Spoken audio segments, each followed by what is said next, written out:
who's going to talk about platform engineering. Sergiu has had a long experience and a long career in financial institutions, banks like Bank of America, Standard Chartered, and he's also the organizer of DevOps Days Singapore.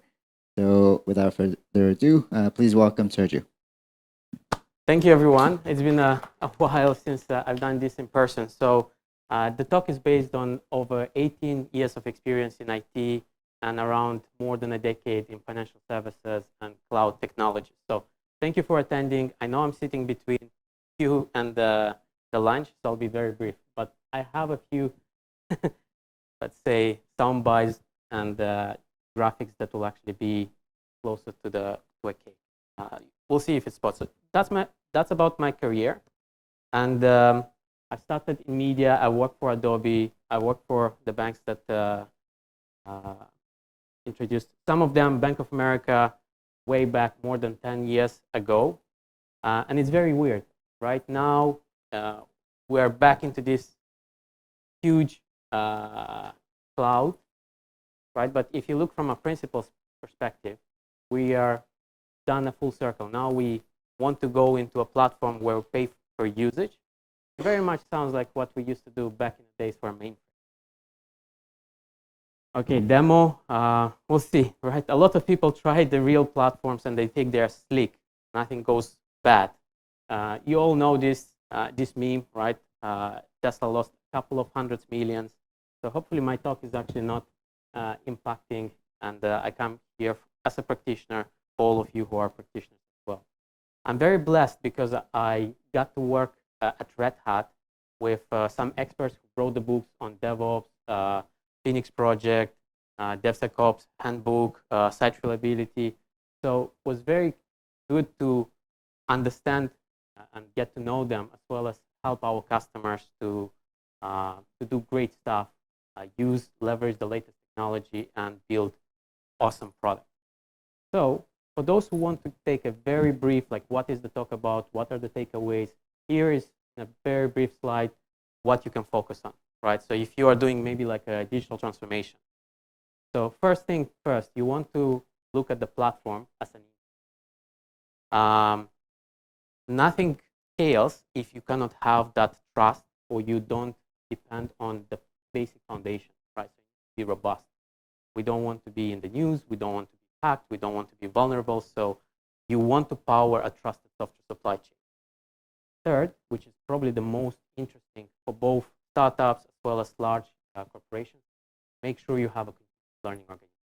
Like the moment you stop evolving, even in a blink of eyes, like 2-3 years, the technology moves, and you are finding yourself from the top to the bottom. I have a very particular use case about Credit Suisse, which is too bad, right? It's a very big bank with a long-standing, more than 100 years. Fourth, which is, again, you need to have those catalysts inside your company. You need to catalyze the change. You need to power the open organization. So if I would be physical with you on a whiteboard, this is what I will do. I'll say, well, you'll ask me, what's great after DevOps? I'm going to say, well, you need to improve the model, and there's 7 ways how you can do it. You can focus first on the taxonomy and models. You can do roles and responsibility. You look at the platforms that are available and understand and make plans for a transition. You invest heavily in automation. You build that safety layer, fail fast. You have quality built in, and you have metrics. And the last point is very important because those metrics need to be focused on outcomes and need to be manually put them in front, almost like a false idol, where you, rather than focusing on memory, compute, and so on, you actually have dashboards that you build together with the business, and you have them in front. As you have that, you need to focus on that high-performance organization and that generative culture. As I mentioned, the guys with whom I worked, they were part of the global transformation office for Red Hat. So it is about the decision and leadership. When you are showing to a CIO what other company in the same industry has done, and you can walk through the learning experience. You can avoid millions. Same as if you are building a roadmap. It needs to come from a practice. You don't just steal some slides, build a roadmap, and do a clown show. So that trust, that safety, that risk, because we all know like cloud is here. There's been lots of attempts by small players, even the large banks, to go to cloud, to build the software-defined data center, build the omni-channel. There's plenty of use cases. Some of them failed, some of them lost money, some of them got out of the business. So what's important is you build on that trust. And you've heard about DevSecOps. I hope I don't need to explain it, but you have the developers and operations model, and you need to have the cross-functional security layers so that everything that you do, you don't break things and move fast, right? Make sure that's reliable and robust. At the same time, let's go to the bad side. 7 deadly sins of DevOps. Invisible work, management misalignment, tribal knowledge, misaligned incentives, organization design. There's nothing you can do if the work chart is not set up to power you. And so on in terms of the complexity of the security. So keeping that economic impact as you build, that's something that you need to focus on, make sure it's consistent, the platform is pay. There is an economic model behind it where it's not just a startup, something that is a POC for the next 6 months, and then you put your core banking on top of it. Or some startups that is by 2-3 guys in a garage, in a basement, and then again, they acquired and the contracts changed and everything that you have planned goes away. Last but not least, right, you have this understanding of flow metrics. So from tribal knowledge, how do you move? You move to institutionalized knowledge. And that gives you 3 benefits I'm going to cover later on. But these are like the benefits that you need to look at. Once you have a platform that is well established, you can have realistic roadmaps to deliver your product. You go from a continuous delivery to a predictive IT performance. From lean to a predictive organization performance as well. You want to take a screenshot. I'll move into the next one, which is most of the people think platforms are just code, where in fact platform is infrastructure. And infrastructure is everything that you have built, servers, hardware, middleware, processes, products, everyone that has built something for you that you rely on. But platforms is a lot more. It's also documentation, it's support, know-how, people and processes, even vendors that you work with. Platform can be magical, and sometimes we are into that research and search for the magical platform that this time is going to solve all our problems. I've met many CIOs where rather than understanding the problem, peeling the onion and going deep to understand what are the problems in the organization, that's like, we're going to cloud. We're a cloud-first strategy. Cloud is going to solve everything. Or pick your desired tool. Like not understanding the problem and going with that as a solution, it's not a path. Now, I could go very deep into infrastructure, the layers, the platforms, into the specific tools. I'm not going to do today because there's many other vendors, and I want this talk to be actually viable in a few years as well, so I can do a review. Tools will change, and most definitely you'll see new icons, new breaking foundations. There'll be a lot of dogma and a lot of taboo. But what's important is like, okay, so why do we use this tool? Deliver service. Like we don't buy tools, we buy services. Be it that we are a consumer or in corporate or any of them. And those services are made of tools. And the way we intertwine, like from a tools perspective, is probably the easiest one. Like if you have a very big credit card, you can go and solve the problem in a few minutes. If you're a bit more steep on the budget, it takes some while, you're going to look, you're going to configure. So let's focus on, let's look at the big picture. I'm sure that all of this is actually based on knowledge that I've had worked with, as well as by building platforms for some of the banks. So here's the agenda now that we're back into that next stage is we're going to have platforms in theory, platforms in practice, and then hopefully I'll have some time. So let's dive into the properties of a theoretical ideal platform, because a lot of the enterprise architects, a lot of the CIOs, they like to have these interesting debates of what if scenarios and logical. So let's start at the beginning. We have a baseline, right? And somewhere, imagine an end user. He wants to deliver value, right? Someone in the world, there's an opportunity for you. Like you just need to reach, and maybe you need to build something, right? By building stuff, I mean, doing any form of stuff. It could be code, applications, processes, support. Someone does the work, right? Meaningful work. When you build the right thing, you can unlock the value, right? And hopefully that value is also created for the company that built it, as well as the one that is buying. So it's a mutual benefit. Now, what about if you build, but you don't have enough budget to build and reach the value? You are building something halfway. Well, nobody is happy because you don't get to acquire the value. That value is not delivered, and you don't get the revenue, you don't close. Well, how about if we do a hack, right? Like we go for a smaller target. We build something crappier, somewhere in the middle. But even if it's worth building, be it small or high, it's not a single developer. Like all of these cases, I've just given you like a single developer going after a certain amount. In the real world, you actually have many opportunities, right? Small, big, left and right. And every platform developer wants to go after that platform. So what if we build a platform, a great box, and the higher we build, the less work is required for that platform development? Does this look like a cake? Okay, hopefully as we progress through the slides and add a bit of more complexity, it's going to be more of bricks and layers. It will change your mind from food.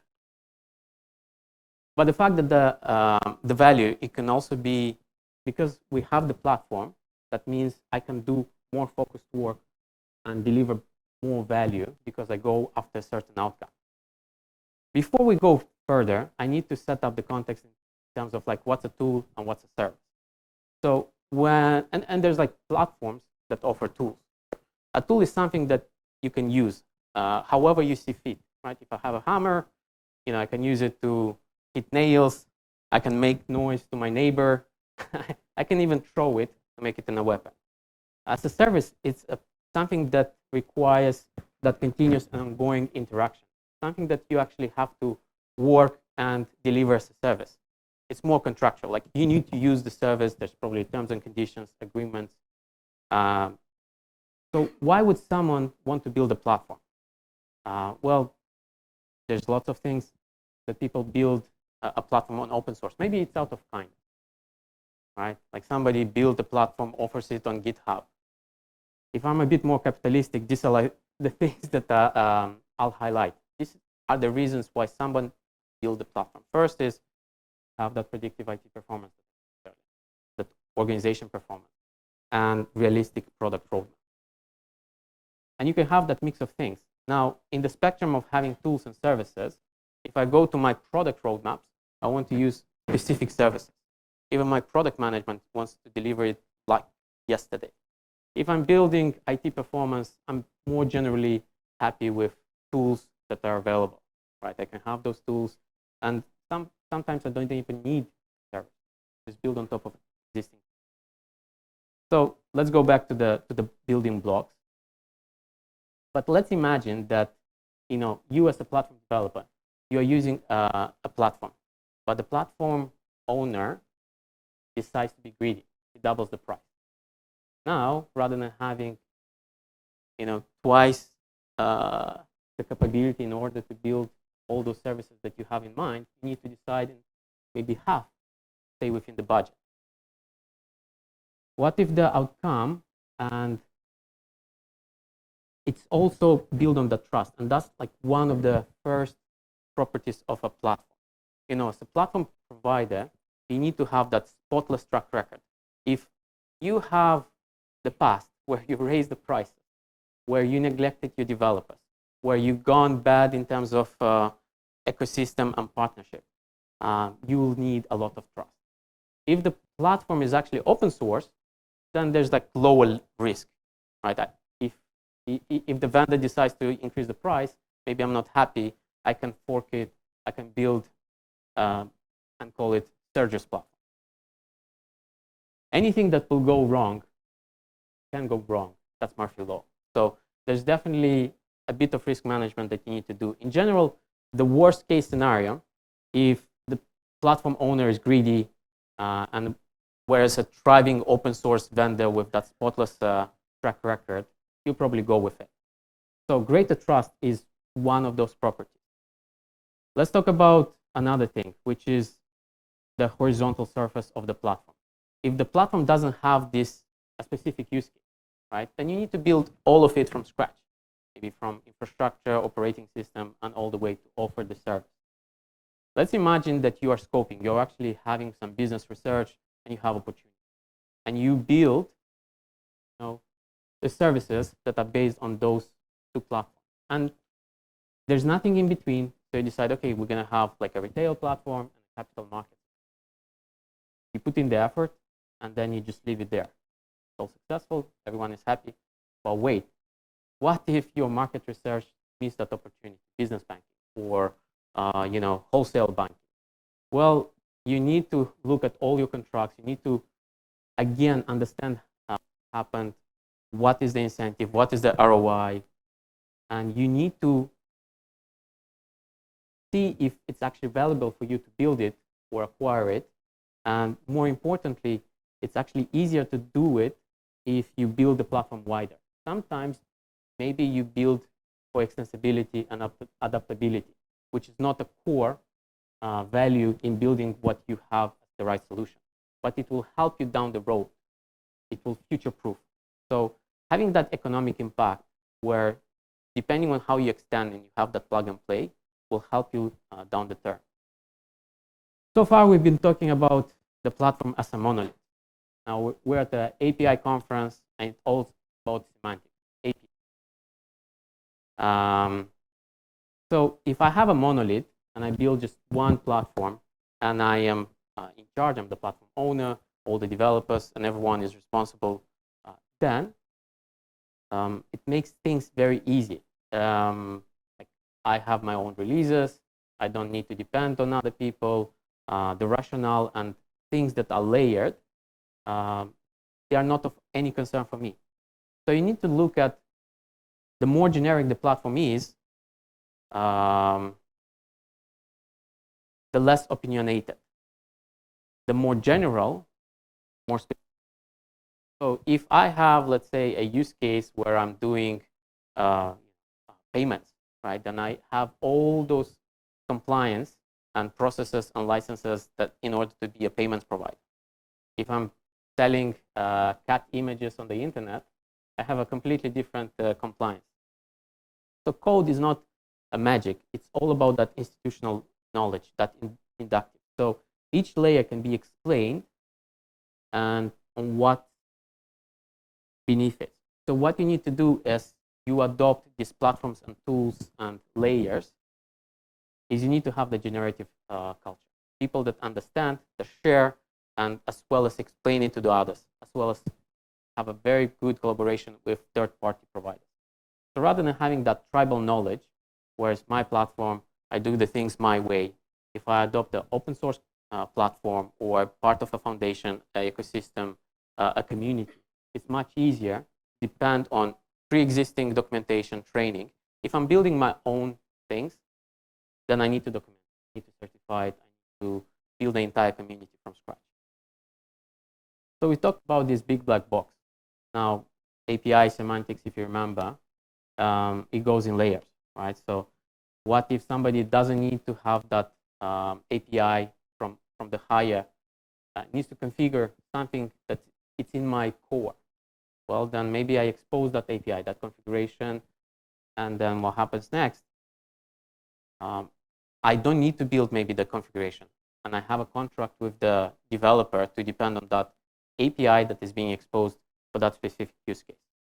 Which means that then the application developer actually needs to go 2 layers. And this is just like in terms of theory, how things work in the real world.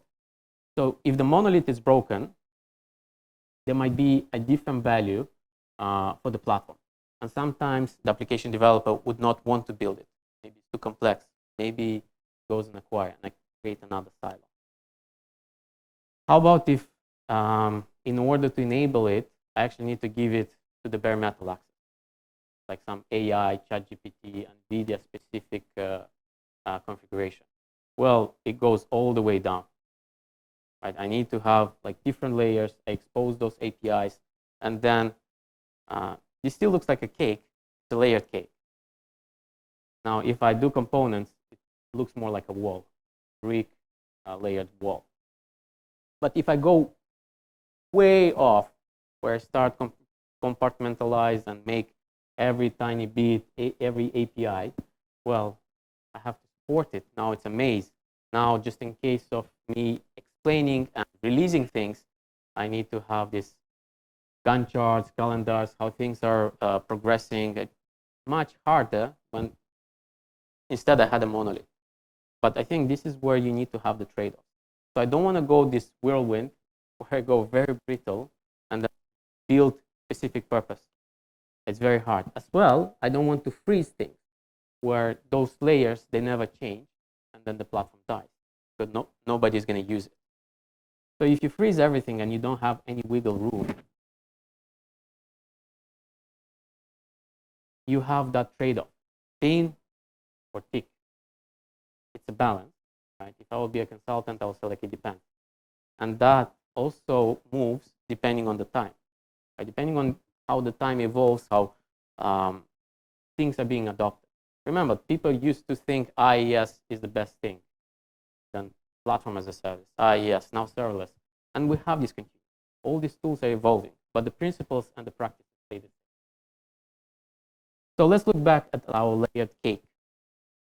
So how do the blocks at the bottom offer more than those at the top?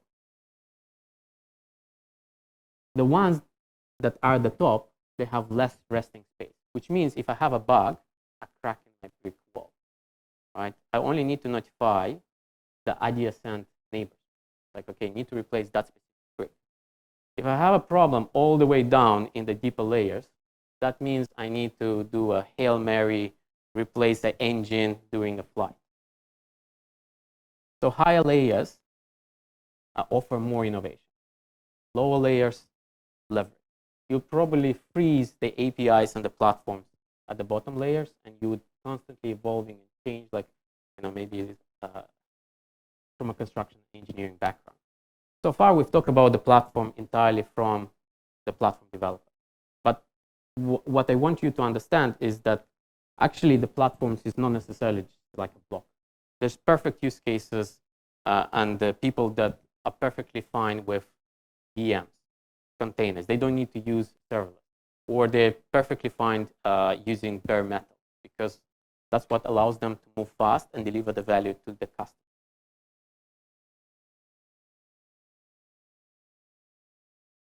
So remember back, greater trust, economic impact, generative culture, open source platform. We have this power law, because sometimes you'll have very chatty people that understand, that want to work on the platform. But I guarantee it's probably going to be 1%. Like people that go down the rabbit hole, that understand how everything is plugged in and want to understand the layers, they're probably more like the master craftsmen. There's a more healthier population down in the middle. So let's say maybe 90% that are just like users. They'll use, and 90% that like, okay, in between, sometimes they're happy, they will use for most of the use cases. For others, they would either fork or use another tool. So we're going back to platform and practice, which is going to take 5 minutes. So I'm very glad I'm in time. So Red Hat roadmap assessment. This is what you usually see if you go onto these big transformation projects or building platforms, and it's align, learn, experience, and evolve.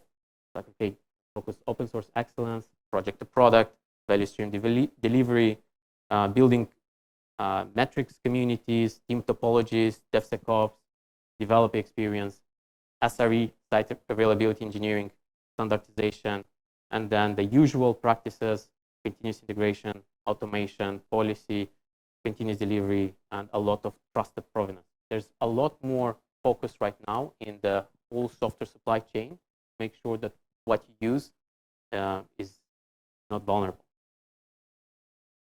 Just going back to what I earlier mentioned in terms of like what it means and what are the 4 things that can help you right away achieve more.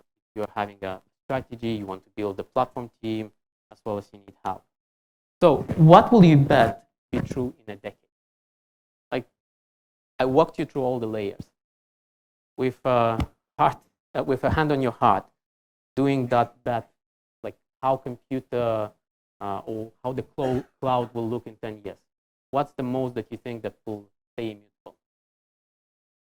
That's an exercise. Think about it. I'll just showcase a couple of examples. So going all the way back 30 years, there was a guy, Michael Dupnik, who built TechDB at Goldman Sachs. It was the biggest thing, and I see a few people nodding there, friends from Bank of America. You probably recognize this. Quartz and the infrastructure back from 2013. So I'm talking about things that were 30 years back, 10 years. And even 10 years back, Credit Suisse, which I mentioned, is like that one of the best digital private banking. They were building the Java application platform that became synonymous to success. They were like a top 5 Oracle customer. And they built the application platform. They were talking about computing hosting platform way back in 2013. This is like a public meetup, but they had it built back in 2002, 2005. Now the last, if we're talking about the cloud total addressable market, is 2.2 trillion. Just think about it, like how massively it has changed. Like this place is disruptive, be it that you're talking about software investment, services investment, hardware, and data center. 2.2 trillion, that's no joke. So I have a quick recommendation for you, Team Topologies. I think one of my colleagues spoke about it yesterday, but as a refresher, so the book is about you have a leadership team that set up the right organization. So depending on where in the spectrum of IT and Venn diagrams, how DevOps is part of development, part of operations, DevOps is a silo on its own, DevSecOps is another silo, and so on. Like what's the right way to set it up? So you have a leadership team, then you have a platform team, then you have a value stream aligned team that is building those, going after those opportunities. Well, you need enablement to show them how to use, as well as a contract between the platform and the value stream aligned. So that ensures that the value flow, like what is prioritized for you, is what is delivered to the end customer. And that contract, that handshake stays true. So you have an enablement team. Once you have a new value stream, you bring a new, you expand the enablement team, and that contract remains. That's how you have higher ROI, because the platform team and the platform that you're building is more successful. You have more money to invest back into the platform. You have more people to look at it, more robust, and it's reinforcing things. So if we're looking at the platforms, and this is going to take 2 minutes, the layered cake now looks more like a hole in a wall, but in reality things are much crappier, much uglier. I'll use a Stone Age analogy.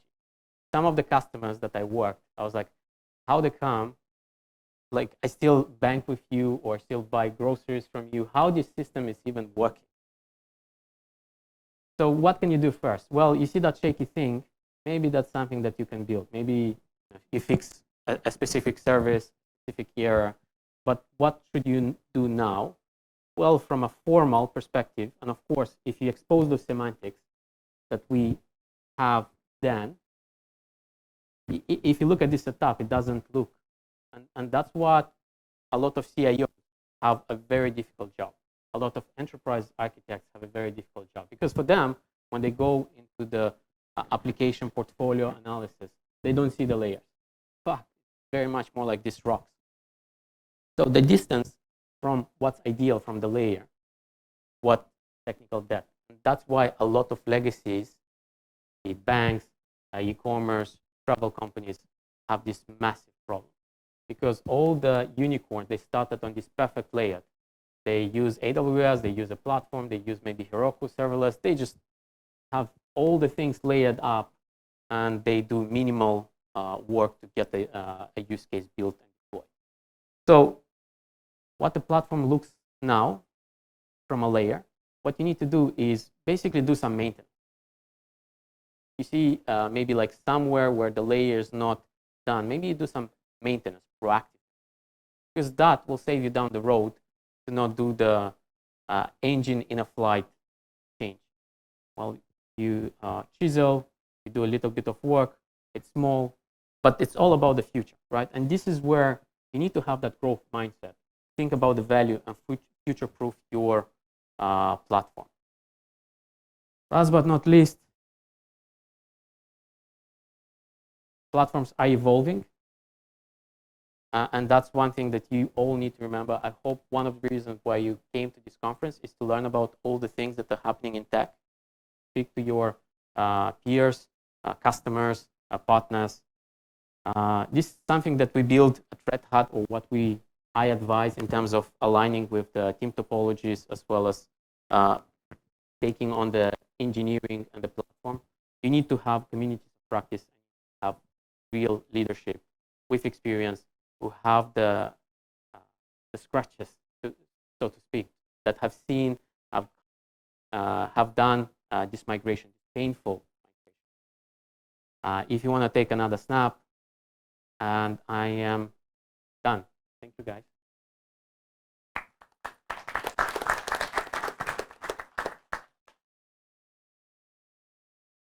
Questions? Come on, don't be shy.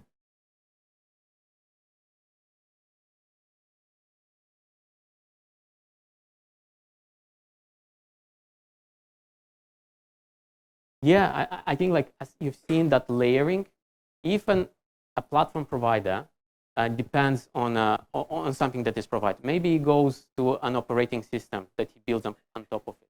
Maybe it's all the way down to silicon because he's building some IoT, or if he's using serverless. The same is an ecosystem. I think now what changed in the technology, that it's no longer north-south, like top-down. Everything is dependable, and you actually need to do like a source graph and have those graphs, like what am I using? What's the Venn diagram between us? Where can we go to market together? What can we reuse?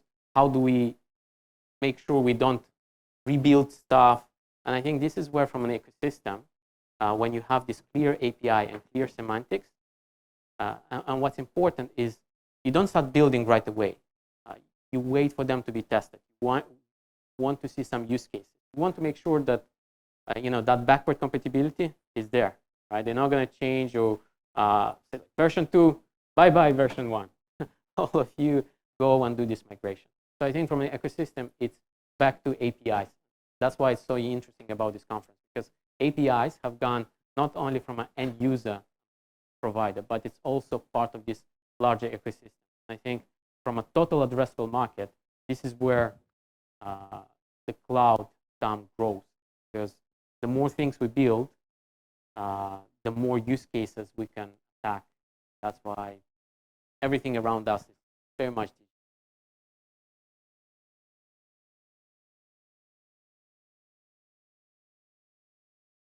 Any other questions? All right, then for those who have seen 2 cutscenes, so the platforms are more like magic, and mastering is like becoming a wizard. And if you are keen to learn, I recommend these 3 books to further your learning, to understand what's happening. Investments Unlimited, which is going to help you with automated governance. Sooner, Safer, Happier, if you're into value streams and product management. And the second edition of DevOps comes with 15 other use cases, research case studies. And if you're a geek, talk to me about DevOps Days. It's something that I'm passionate. I've been organizing. It will be very good to see it back after COVID. So if you are a sponsor or you're interested to speak or you're just an attendee, definitely keen to hear what you have and what's your opinion. So don't be a stranger. Thank you very much for the time, and I wish you good luck.